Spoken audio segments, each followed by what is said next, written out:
चलिए आज की कक्षा शुरू करते हैं। आज वापस हमें 40 श्लोकों तक की बात पतंजलि योग सूत्र में हमने कर ली थी। आज हमें 41वें श्लोक से आगे बढ़ना है। 41वां श्लोक, जहां तक मैंने आपको 40 श्लोकों की बात की थी, 40वें श्लोक तक आपने ये देखा था कि किस प्रकार से चित्त की बात हो रही है। और जैसे ये जो कॉन्सेप्ट है यथा अभिमत ध्यान अद्वा, है ना, यानी कि किस प्रकार से अभिलाषा जो है उसको प्राप्त करने की अभिलाषा के विषय में पतंजलि जी बताते हैं, महर्षि पतंजलि बताते हैं। यानी कि चित्त की जो अभिलाषा है या समाधि की ओर जो जाने वाली पद्धति है, उसके इच्छा और उसके चयन से संबंधित बात है। अब आगे 41वें और 42वें श्लोक से, 40वां श्लोक जो है वो परमाणु से संबंधित, जो परमाणु शब्द है, परमाणु परम महत्वान्तो यस्य वशीकार, है ना। उसके बाद 41वां श्लोक जो आता है, वहां से आगे की बात आज हमें शुरू करनी है। इसके पहले की सारी बातें मैंने आपको बताई है। आगे है क्षीण वृत्ते अभिजात ईयु मणि गृहीत ग्रहण ग्रहेषु ततस्थ तज्जना समापति, यानी कि क्षीण वृत्ति। क्षीण वृत्ति का मतलब होता है जिसकी बाहरी वृत्तियां जितनी भी होती हैं। वृत्तियां का मतलब आप बाखूबी समझते हैं, चित्त की तमाम तरीके की वृत्ति होती है। वृत्तियां 5 प्रकार की होती हैं, 5 क्लिष्ट और अक्लिष्ट होती हैं। ये सब बातें मैंने पहले आपको बताई है। तो उसी विषय में बात करते हैं कि क्षीण वृत्ति, यानी कि जिसकी समस्त बाहरी जो वृत्तियां हैं वो क्षीण हो चुकी हैं। और क्षीण वृत्ति मणि इव अभिजात से, यानी कि जो मणि का मतलब होता है मणि के समान। मणि में भी कौन सी मणि? स्फटिक के समान जो हो, जिसका चित्त निर्मल हो जाए। और गृहते ग्रहण ग्राह्य, यानी कि जो ग्रहिता हो। ग्रहिता कौन है? आत्मा को माना जाता है। ग्रहण का मतलब क्या होता है? जो अंतःकरण है, जो इंद्रिया चीजों को ग्रहण करती है। जैसे आंख है, वो क्या है? वो विषयों का ग्रहण करती है। कान क्या है? वो श्रवण करता है ना। नासिका क्या है? वो घ्राण के लिए मानी जाती है, यानी कि सूंघने का कार्य करती है। तो इस प्रकार जो ग्रहण करती है, यानी कि इंद्रिया। ग्राह्य क्या चीज है? ग्राह्य है पंचभूत, यानी कि पंच महाभूत जो होता है उसका, और उससे संबंधित विषयों का जो ग्राह्य किया जाता है, यानी एक्सेप्ट किया जाता है। तो उसके विषय में बात हो रही है। तटस्थ तज्जना समापति, यानी कि स्थित एकाग्र होकर, बहुत बहुत क्या कहते हैं, अपने फोकस्ड होकर, अपनी विषय वस्तु पे बिल्कुल माइंडेड होके, और जब आप फोकस हो जाते हैं उस स्वरूप को, जब आप प्राप्त कर रहे हैं, तज्जनता, यानी कि तब आप उस स्वरूप को प्राप्त करना शुरू हो जाते हैं। और फिर समापति का मतलब होता है, यानी कि संप्रज्ञात समाधि की बात होती है कि आप उस विषय के प्रति तदाकार यानी एकाकार हो जाते हैं। कब ऐसा होता है? जिसकी बाहरी वृत्तियां जो है वो पूरी तरीके से क्षीण हो जाती हैं। ऐसे क्षीण हुए बाहरी वृत्तियों का व्यक्तित्व धीरे धीरे आगे बढ़ निकलता है और व्यक्ति समापति की तरफ हो जाता है, समाधि की उस अवस्था की तरफ बढ़ जाता है, जिसके विषय में महर्षि पतंजलि बताना चाहते हैं। अब मैंने आपको बताया है कि योग के विषय में चर्चा हो रही है। योग के विषय में चर्चा का क्या तात्पर्य है? योग के विषय में चर्चा का तात्पर्य योगश्चित्त वृत्ति निरोध, जो मूल विषय है, जिस मूल विषय पे हमेशा पतंजलि बात करते हैं, उसी मूल विषय की बात यहाँ पे हो रही है कि आप हमेशा फोकस बना के रखिए कि आपको जाना कहाँ है। और वो तब हो सकता है, तमाम तरीके की बाधाओं के विषय में बताया, दुख दर्द मनस्य के विषय में बताया, कष्ट क्लेश के विषय में बताया, और फिर बताया कि आप कैसे उस रास्ते को प्राप्त कर सकते हैं। अब उसमें बात आती है चित्त और चित्त से संबंधित विषय वस्तुओं की, कि चित्त के अलावा विषय वस्तु क्या है। अब अगला जो श्लोक है 41वां 42वां जो श्लोक है, 42वां श्लोक जो है वो मूल जो बीज है, जो ईश्वरत्व के साथ कहा जाता है, उस ईश्वरत्व के साथ मिलने से संदर्भित माना जाता है। क्या है? तत्र शब्दार्थ ज्ञान विकल्प है संकीर्णा सवृत का समापति ही, उसके विषय में बताते हैं 42वें श्लोक के माध्यम से। तत्र का मतलब होता है उन जितनी भी वो समापतियां हैं, जो भी जो समाधि की अवस्था के लिए महत्वपूर्ण है, या जो कंडीशन है उसकी बात हो रही, कि उसके अलावा शब्द, अर्थ और ज्ञान और विकल्प, 4 चीजें हैं। मोस्ट इंपॉर्टेंट है, इसको मार्कआउट कर लीजिए इस वाले श्लोक को। 42वें श्लोक से कई बार प्रश्न आने की संभावना बनी रहती है और कई बार आया भी है। तो 42वां श्लोक क्या कहता है कि उन जो भी उन समापतियों में जिसमें शब्द है, अर्थ है, ज्ञान है, इन तीनों के विकल्पों से जो मिली हुई समापति होती है, यानी कि जो समाधि होती है, वो सवितर्क कही जाती है। सवितर्क का मतलब होता है कि जो वितर्क जो वितर्क के साथ की हो, सवितर्क, यानी कि स का मतलब होता है साथ में। वितर्क, और अभी आएगा देखिए कई समाधि के जितने प्रकार, अब ये प्रश्न कई बार देखने को आया है कि समाधि जो होती है सवितर्क और निर्वितर्क जो भी है, उसके विषय में बात आती है कि कौथे श्लोक में कहा गया समाधि के कितने प्रकार हैं, क्या है, कैसे। तो ये मतलब 40 से लेके और आपके 51 तक बहुत इंपॉर्टेंट श्लोक देखने को आपको मिलेगा। आगे लिखिए। 43वां श्लोक जो है, स्मृति परिशुद्धो स्वरूप शून्य सर्वार्थ मात्र निर्वसा निवृत्तिका।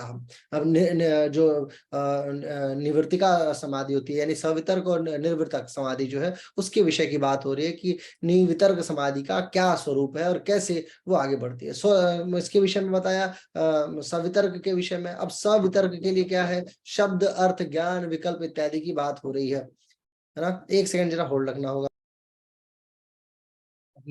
थोड़ी देर के लिए आपको रुकना पड़ा। मैं आपको बता रहा था 43वें श्लोक की बात है, सवितर्क समाधि और निर्वितर्क निवितर्क समाधि की बात हो रही है।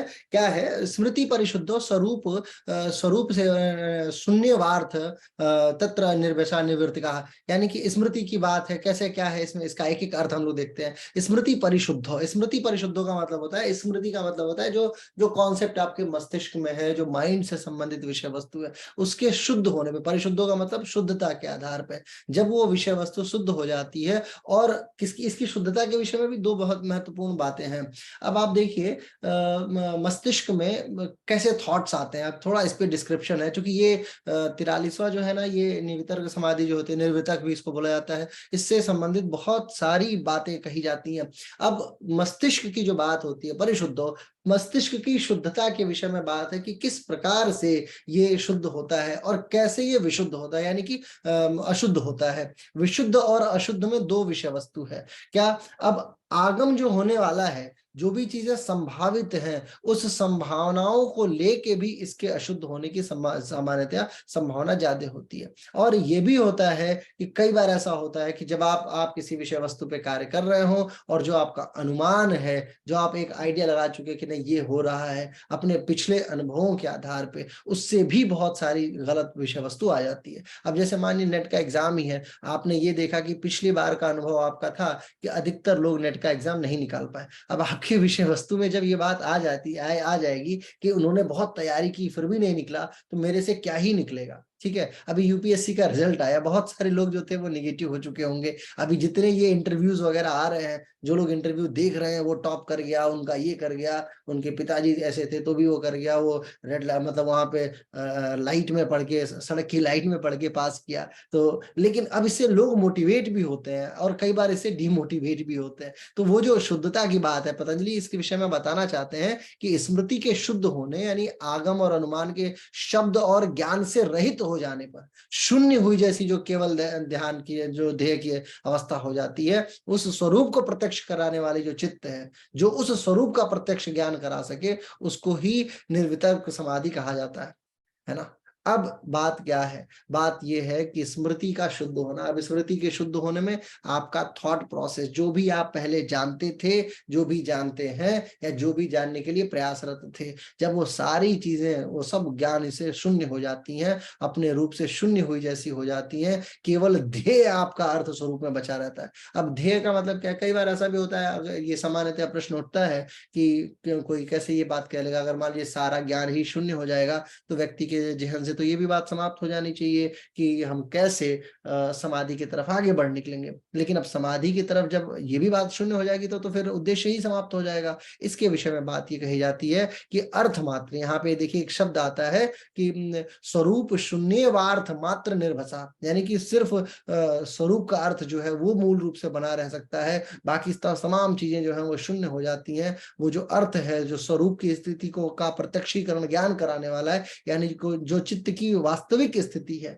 चित्त की वास्तविक स्थिति क्या है, चित्त की वास्तविक स्थिति हमेशा शून्यात्मक मानी जाती है। तो वो शून्यात्मक अवस्था जो है, जिसके कारण से आप ईश्वरीय सत्ताओं में विलीन हो सके, उस पर ब्रह्म को महसूस कर सके, उस अवस्था की बात होती है कि हमेशा। तो निर्वितर्क समाधि जो होती है, निर्वितर्क समाधि जो होती है, उसकी खासियत क्या है कि अर्थ मात्र के स्वरूप को जो प्रत्यक्ष कराने वाली स्थिति होती है, वो निर्वितर्क समाधि होती है। अब इसके विषय में बहुत सारी परिकल्पनाएं, बहुत सारी बातें अलग अलग ग्रंथों में की गई है। समाधि देखिए, संप्रज्ञात जो समाधि है, उसके 4 प्रकारों में से निर्वितर्क समापत्ति एक उसका प्रकार माना जाता है। और ये कैसे सिद्ध होगी, क्या है, ये सारी बातें ये बता रहे हैं महर्षि पतंजलि। एक लाइन के सूत्र में बहुत सारी बातें बता दी है। बताया क्या कि जब साधक एकाग्रता की साधना कर लेता है ना, यानी कि मन को शुद्ध करना सीख जाए, निर्मल हो जाए, और बिना किसी थॉट के रखे वो कभी भी सकारात्मक नकारात्मक दोनों के पक्ष में ना पड़े, यानी कि सिद्ध सिद्धियों समो भूतवा वाली अवस्था आ जाए, यानी कि इधर ना इधर निगेटिविटी ना और नॉर पॉजिटिविटी, दोनों में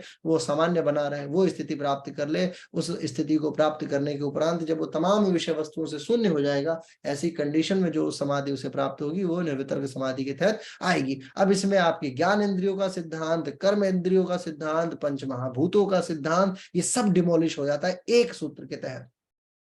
कैसे होता है? क्योंकि यदि आपका चित्त किसी भी विचार से शून्य हो रहा है, इसका मतलब ये है कि वो ज्ञानेंद्रियां आप कुछ भी अनुभव नहीं कर रही हैं, राइट ना? क्योंकि अगर मानिए आपकी स्किन के ऊपर किसी ने चिकोटी काट ली, पंच काट लिया, तो आपको तो पता चल जाएगा, यानी कि इस व्यक्ति ने मेरे को मच्छर ने काटा है, तो वो बात आपको पता चल जाएगी। समझ रहे हैं आप? बिल्कुल साधारण सा उदाहरण है। कहने का तात्पर्य ये है कि अगर आपका चित्त तमाम विषय वस्तुओं से परिशुद्ध हो और अपने ध्यान में इतना एकाकार हो जाए कि फिर उसे किसी बाहरी विषय वस्तु की कोई आवश्यकता ही ना पड़े, तो वो अवस्था निर्वितर्क समाधि के तहत आ जाती है। अब है 44वां श्लोक। क्या है? एत्या एव सविचारा निर्विचारा च सूक्ष्म विषया व्याख्याता। इसके विषय में बताते हैं, एतैव सविचारा निर्विचारा च सूक्ष्म विषया व्याख्याता, यानी कि एत्या का मतलब होता है, यानी कि जो भी इसके पहले बताया गया है, कौन कौन सा? सवितर्क और निर्वितर्क समाधि के विषय में बात हो रही है कि निर्वितर्क समाधि और सवितर्क समाधि ये सूक्ष्म विषयों में है ना, यानी एवं सूक्ष्म विषय, यानी कि ये इनके वर्णन से ही सूक्ष्म विषयों में सविचारा और निर्विचारा, यानी कि सविचार और निर्विचार समाधि का भी वर्णन किया जा रहा है ना, च व्याख्याता, यानी इन पूर्वोक्त जो जो समाधियां हैं, इन्हीं के वर्णन से सूक्ष्म विषयों में की जाने वाली सविचार और निर्विचार समाधि का भी वर्णन कर दिया गया है। अब देखिए, स्थूल भूत तत्व के विषय में हम बात करते हैं सीधे तौर पे। सविचार और निर्विचार की जब हम बात करेंगे तो बहुत सारी बातें और बहुत सारे पुस्तकों का वर्णन है। कैसे है, इसके विषय में थोड़ी सी बात कर लेते हैं, क्योंकि यहाँ पे इस वाले श्लोक में डिस्क्रिप्शन की ज्यादा आवश्यकता होती है। देखिए, सवितर्क की तरह सविचार समापत्ति को और निर्वितर्क की तरह निर्विचार समापत्ति को, यानी समाधि की जो अवस्था है, उसे आपको मानना चाहिए। वो दोनों एक ही का पैरेलल नाम आप समझ के चलिए। सवितर्क और निर्वितर्क समापत्ति में स्थूल भूत एकाग्रता के विषय होते हैं, ठीक है, और जबकि सविचार और निर्विचार समापत्ति में सूक्ष्म भूत विषय बनते हैं। स्थूल भूत का क्या मतलब है? स्थूल भूत में क्या चीजें आती हैं, लिख लीजिए अगर आप चाहे तो। जो पंच महाभूत होता है उसको स्थूल भूत कहा जाता है। पृथ्वी, जल, अग्नि, वायु, आकाश, ये सब स्थूल भूत के तहत आता है। और सूक्ष्म भूत के तहत क्या आती है? जो भी तन्मात्राएं होती हैं वो सब स्थूल भूत के तहत आ जाती हैं, जिसमें क्या कहते हैं, गंध हो गया, रस, रूप, स्पर्श, शब्द, ये सब इन सारी चीजों की बात आती है। तो कहने का तात्पर्य ये है कि ये मतलब उन्हीं सवितर्क और निर्वितर्क के दो नए नाम आपके सामने अगर नेट जेआरएफ के दृष्टिकोण से आप देखते हैं तो आपको देखने को मिलता है। और ये भी मार्क आउट करने का श्लोक है। क्यों? क्योंकि ये भी मोस्ट इंपॉर्टेंट है, 44वां श्लोक। ठीक है, अब बात करते हैं 45वें श्लोक की तरफ आगे बढ़ते हैं। 45वां श्लोक क्या कहता है? 45वां श्लोक कहता है आगे कि सूक्ष्म विषया चालिंग पर्यावासनम, चालिंग पर्यावासनम, यानी कि सूक्ष्म विषयत्व, सूक्ष्म विषय की बात हो रही है कि सूक्ष्म विषयत्व चालिंग पर्यवासम। इसका क्या मतलब हुआ कि ये सूक्ष्म विषय जो है यही प्रकृति पर्यंत है। मतलब ये है, कहने का तात्पर्य सीधे अर्थों में स्थूल के तरफ किसी भी व्यक्ति को ज्यादा आगे नहीं बढ़ना चाहिए। ज्यादा आगे बढ़ने का मतलब ये है कि जब आप उनके मूल गुणों का अवलोकन करेंगे, मूल गुणों को आप समझ जाएंगे, मूल गुणों के विषय में आपकी व्याख्याएं तय हो जाएंगी, आप ये बात जान जाएंगे कि इन पंच महाभूतों से कैसे इनको टैकल करना और कैसे इनसे अपग्रेड करना है खुद को, उसके बाद आपको सूक्ष्म विषय की तरफ ही आगे बढ़ निकलना चाहिए। यानी कि पतंजलि इनडायरेक्ट मोड में कहते हैं कि सवितर्क शुरुआती कंडीशन है और निर्वितर्क जो है, निर्वितर्क समाधि जो है, वो अगली कंडीशन मानी जाती है। अब सांख्य दर्शन की बात जब करते हैं तो तत्वों का बहुत प्रकार का वर्णन किया जाता है। सांख्य दर्शन में कुल 25 तत्वों का वर्णन देखने को मिलता है। 25 तत्वों में कौन कौन सा मूल तत्व है? पुरुष पहला होता है, प्रकृति दूसरी होती है ना, फिर महत होती है जिसको बुद्धि भी बोला जाता है, चौथी अहंकार होती है, उसके बाद फिर आपकी तन्मात्राएं होती हैं, उससे संबंधित 5 जो है वो शब्द, रस, रूप, गंध, स्पर्श इत्यादि की बात आती है, फिर पंच महाभूत की बात आती है ना, पंचेंद्रियों की बात आती है। ऐसे अगर आप काउंट करेंगे तो कुल 25 चीजें आपको मिल जाती जाती है। तो मूल प्रकृति से शेष तत्व जो मिलते हैं वो उनको महत के तहत रख दिया जाता है, यानी बुद्धि के तहत रख दिया जाता है। तो पतंजलि कहते हैं कि इसके इतर, यानी कि जो जो स्थूल भूत है उसके इतर जो सूक्ष्म प्रकृति है, हमें उसके विषय में ध्यान करना चाहिए, यानी वही प्रकृति पर्यंत है, यानी तथा सूक्ष्म विषय जो है वो प्रकृति पर्यंत है, वही परमानेंट है। तो हमें सूक्ष्मता की तरफ आगे बढ़ने की बात है। अब बात आती है कि इन सूक्ष्म तत्वों का विवेचन और किन किन लोगों ने किया है। तो सूक्ष्म विवेचन आप उपनिषद के, जो भी उपनिषद योग से संबंधित है, वो सारा का सारा उपनिषद इसी की व्याख्या करने के लिए लगा पड़ा है कि जो भी स्थूल तत्व है उसका त्याग करें और आपका आपादान किधर होना चाहिए, सूक्ष्मता की तरफ होना चाहिए। योग दर्शन के सूत्रों की जब आप व्याख्या करेंगे, जब देखेंगे, तो इसमें बहुत सारी ऐसी चीजें मिलेंगी जहां पे एक शब्द दूसरे शब्द का वर्णन करता है, यानी कि दूसरे शब्द का कारक बनता है। तो ये श्लोक भी दूसरे श्लोक का कारक बनता है। ठीक है, अभी तक हम लोगों ने कुल जो है वो 45 श्लोकों का वाचन कर लिया है। अब 46वें श्लोक की तरफ आगे बढ़ते हैं। 46वां श्लोक है कि ये जो भी चीजें बताई गई हैं ये सब सबीज समाधि के तहत है। ता एव सबीज समाधि, मोस्ट इंपॉर्टेंट, यानी कि वो केवल क्या है, सभी प्रकार के इन समापत्तियों को, यानी कि इन समापनों को, यानी कि इन प्रकारों का अध्ययन जब करते हैं, इन सब बीजों को एक साथ अगर मिक्स कर दिया जाए, मिला दिया जाए, तो इन समाधियों को क्या कहा जाता है, इसको सबीज समाधि के तौर पे जाना जाता है, सबीज समाधि। अब इसी में आएगा आगे निर्बीज समाधि और फिर प्रज्ञा की परिभाषा। ठीक है, अब इसका क्या इम्पैक्ट है, उस इम्पैक्ट की बात करेंगे 47वें श्लोक में, कि कहते हैं निर्विचार वैशार अध्यात्म प्रसाद।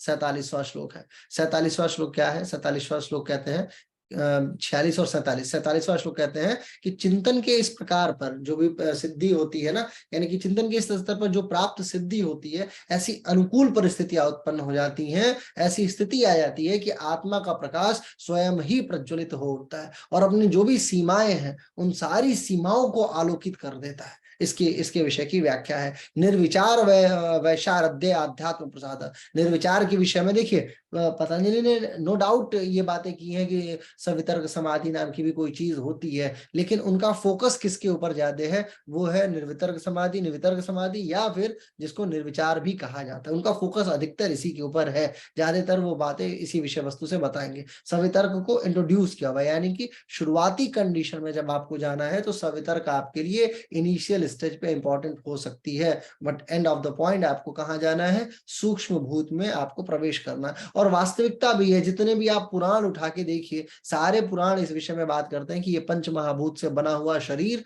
क्या है, ये क्षीण हो जाएगा, समाप्त हो जाएगा। इसका मतलब ये है you have to focus on सूक्ष्मता के तरफ जाने की बात की जाती है। तो जैसे कहते हैं ना, यत पिंडे तत ब्रह्मांडे, जैसा ब्रह्मांड है वैसा ही पिंड है, इससे बढ़िया ब्रह्मांड की विशालता के बजाय सूक्ष्मता की तरफ ध्यान लगाइए। ये अगेन उपनिषदीय वाक्य है। तो उपनिषदीय वाक्यों में भी आप देखेंगे तो सूक्ष्मता ही महत्वपूर्ण है। वही बात कह रहे हैं कि निर्विचार वैशार अध्यात्म प्रसाद, यानी कि जब आप इस अध्यात्म की तरफ पहुंच जाएंगे, जब इस मार्ग की तरफ आप बढ़ निकलेंगे जहां से आपको निर्विचारता की तरफ में विषय वस्तु प्राप्त होनी शुरू हो जाती है, जब आपका विचार जो है वो निर्विचार की तरफ आगे बढ़ निकलता है, वो कंडीशन जो है वो ही कंडीशन आपके लिए इंपॉर्टेंट मानी जाएगी। और उसी कंडीशन की तरफ महर्षि पतंजलि का कुल जो योगदान है वो है। अर्थ हुआ इसका कि निर्विचार समाधि जो होती है वो निर्मल जब हो जाती है तो आध्यात्म प्रसाद की तरह से प्राप्त होने लगती है। आध्यात्म प्रसाद का मतलब होता है आउटकम, फल, फ्रूट जिसको बोलते हैं, है ना। तो ऐसी कंडीशन में चित्त की स्थिति का क्या होना है, चित्त जो है वो धीरे धीरे दृढ़ता की तरफ पकड़ लेता है, दृढ़ होता चलता चला जाता है। किसके लिए, वही योग चित्त वृत्ति निरोधा का जो उद्देश्य है, उस उद्देश्य के प्रति। अब अगला श्लोक again one of the most important हिस्सा है, ऋतंभरा तत्र प्रज्ञा। अब ये देखिए, ये वैसे तो देखने को 3 अक्षर हैं इसमें, लेकिन तीनों पे हमारे गुरुदेव पंडित श्री राम शर्माचार्य ने इन तीनों पे 3 किताबें लिखी थी। तीनों पे नहीं, दोनों पे 2 किताबें तो लिखी हैं। प्रज्ञा पे पूरी प्रज्ञा पुराण ही लिख दिया कि प्रज्ञा पुराण क्या है ना। तो कभी आपको मौका मिले, अब मैं इस सूत्र का वर्णन करने की कैपेसिटी नहीं रखता हूं, ठीक है। हालांकि इसका अर्थ क्या होता है, जो आध्यात्म प्रसाद प्राप्त हुआ निर्विचार से, उसी से बुद्धि ऋतंभरा बनती चलती चली जाती है। अब ऋतंभरा क्या होती है और प्रज्ञा क्या होती है, इसका इतना बड़ा वर्णन है। यानी कि बुद्धि की बहुत सारी अवस्थाएं होती हैं। कामाख्या प्रसाद प्रोफेसर कामाख्या सर हैं, आप उनकी किताब पढ़ेंगे, मन से संबंधित कई सारी किताबें उन्होंने लिखी हैं, उसमें इन सारे बातों का बहुत विशद वर्णन है। प्रज्ञा से संबंधित मैंने आपको बताया प्रज्ञा पुराण, और ऋतंबरा से संबंधित है गायत्री महाविज्ञान। ये दो किताबें आपको बिल्कुल इसके इस श्लोक के विषय में कम से कम 2000 पन्ने इनपुट दे सकती हैं। आप पढ़ेंगे तो पढ़ते रह जाएंगे, इसका अर्थ जो है वो बहुत बड़ा है। बस यहाँ पे शाब्दिक अर्थ ये है कि वो जो आध्यात्म प्रसाद है ना, उससे जो बुद्धि प्राप्त होती है वो बुद्धि कैसी होती है, वो बुद्धि ऋतंबरा के तौर पे मानी जाती है। और वही बुद्धि जो होती है धीरे धीरे तमाम सत्य के ऊपर से वो पर्दे को उठाने वाली होती है। अब बात आती है 49वें श्लोक की, और 49वां श्लोक जो है वो आगे आगे इसी विषय का वर्णन करता है, किस प्रकार से श्रुतियां, अनुमान, प्रज्ञा, अभ्यास और अन्य विषय जो है विशेष अर्थ में प्रयुक्त होते हैं, है ना। क्या है, श्रुतानुमान यानी श्रुति और अनुमान, न प्रज्ञाभ्यास अन्य विषय विशेषार्थ तत्वात्, यानी कि मतलब बात बताई जा रही है कि जो भी आपको ज्ञान प्राप्त हो रहा है। देखिए श्रुतियां सामान्य तौर पे कई अर्थों में प्रयोग होती रही हैं, आज से नहीं अनादिकाल से ये प्रयुक्त होती आई है कि श्रुतियों का क्या वर्णन है। जो कही हुई बातें होती है, जो ऋषि कहते हैं उसके विषय में बात होती है कि श्रुति जो है वो जो कही हुई बात है। श्रवण की बात होती है, जो सुनने वाली, तो श्रवण और अनुमान इन दोनों से जो बुद्धि प्राप्त होती है वो ऋतंबरा और प्रज्ञा है, वो इन दोनों विषयों में अलग अलग होती है। जो सुना हुआ ज्ञान होता है और अनुमान से जो ज्ञान प्राप्त होता है, क्योंकि ये विशेष रूप से अर्थ को साक्षात्कार कराने के संदर्भ में होती है। अब मैं आपको बात बताता हूँ क्या कहना चाहते हैं महर्षि पतंजलि। महर्षि पतंजलि कहते हैं, जैसे मान लिया आपने किसी बारे में सुना कि शेर आएगा और वो आपको खाएगा, ठीक है। तो आपको पता शेर एक चीज होती है जो बहुत भारी होती है, बहुत खतरनाक, बड़ा, लंबा चौड़ा, तो आप उस विषय को समझ सकते हैं। लेकिन जो उसका अनुमान जिसके पास, अब जिसने कभी शेर देखा है वो तो उसको सुन के और उसका अनुमान लगाने में सक्षम है। लेकिन कोई ऐसा भी होगा, अगर मैं यही आपसे बोलूं कि अभी उदबिलाव आएगा, अब जिसने उदबिलाव का नाम ही ना सुना हो कभी जिंदगी में, वो क्या आइडिया लगा पाएगा कि वो मतलब किस तरीके से वो अटैक करेगा। तो महर्षि पतंजलि इस सूत्र के माध्यम से ये बताते हैं कि ऋतंबरा प्रज्ञा जो होती है, यानी बुद्धि की जो बात है कि बुद्धि अपने हिसाब से कार्य करती है। जितने इनपुट आप ले पाए हैं उतने इनपुट के विषय में वो आपको इनपुट दे पाएंगे, लेकिन जितना इनपुट आप नहीं ले पाए हैं वो उसकी अपेक्षा जो होती है वो अगेन आध्यात्म प्रसाद की तरफ मुड़ती हुई चलती चली जाती है। और अनुमान प्रमाण से कई बार वो ज्ञान जो है वो भिन्न होता चलता चला जाता है। यानी कि ऋतंबरा प्रज्ञा अगेन इंपॉर्टेंट है, और यही योगी को शब्द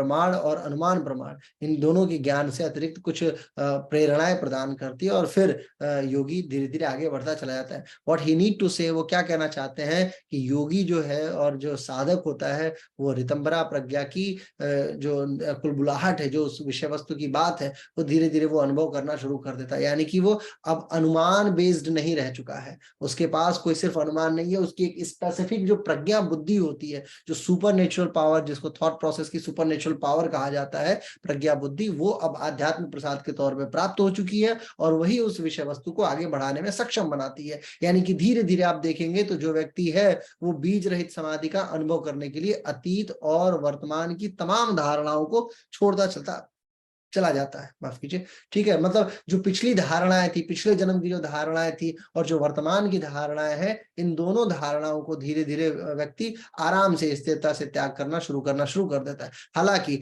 ये बहुत सहज नहीं होता, बहुत आसान भी नहीं होता। अगला श्लोक है 50वां, तज संस्कारो जन्य संस्कार प्रतिबंधी, यानी कि अगले अगले स्कोर में आप देखिए, एक चीज आप देखिए, अभी तक पतंजलि के जितने भी श्लोकों को आपने पढ़ा, बिल्कुल टू द पॉइंट, बिना किसी विषय वस्तु से भटके हुए सारी बातों को करते चलते चले जा रहे हैं। आगे जो ये बात कह रहे हैं, तज संस्कार अन्य संस्कार प्रतिबंधनी, यानी कि वो जो संस्कार है, कौन सा संस्कार जो ऋतंबरा प्रज्ञा से उत्पन्न हुआ, ऋतंबरा प्रज्ञा कहाँ से उत्पन्न हुई, वो उत्पन्न हुई आपके क्या कहते हैं, आध्यात्म प्रसाद से। आध्यात्म प्रसाद की उपस्थिति कहाँ है, आप देखिए एक इंजन शुरुआत में लगा पड़ा है, योगश्चित्त वृत्ति निरोधक का। अब उसी इंजन से सारी गाड़ियां जुड़ी पड़ी हैं। ये जितने भी 10 प्रकार दुख के बताए थे, है ना, जो भी भ्रांति वगैरह बताया था, सब भ्रांति दर्शन अनालब्ध बताया था, है ना, ईश्वर प्राणी ध्यान के विषय में बात की थी, तमाम प्रकार के चित्त की वृत्तियों का विशेष वर्णन किया था। उन सारे वर्णनों का अगर आप अध्ययन देखेंगे तो आप ये बात समझ जाएंगे कि वो किस विषय की बात कर रहे हैं। अब बताते हैं कि ऋतंबरा प्रज्ञा से जो उत्पन्न होने वाला संस्कार है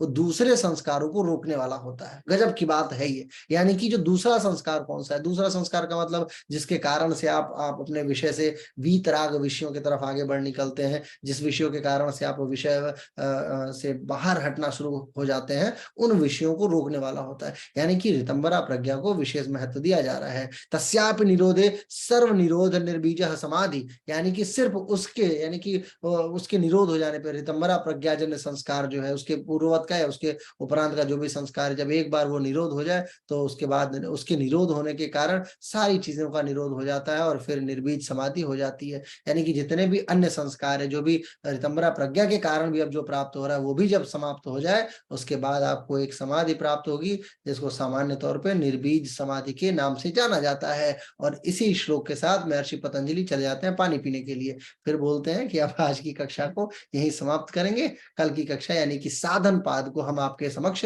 बाद में वर्णन करेंगे अगले पार्ट में, और फिर उसमें स्वाध्याय, ईश्वर प्राणिधान और क्रिया योग से शुरुआत करना शुरू करेंगे।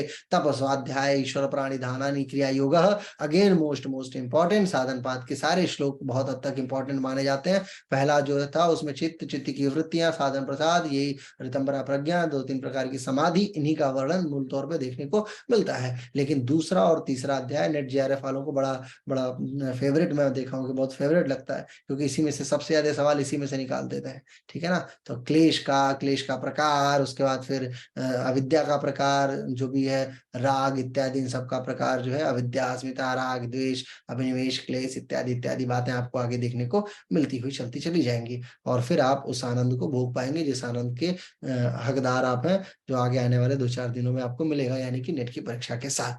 तो आज की कक्षा का समापन यहीं पे। अब आपको कोई सवाल हो तो आप पूछिए।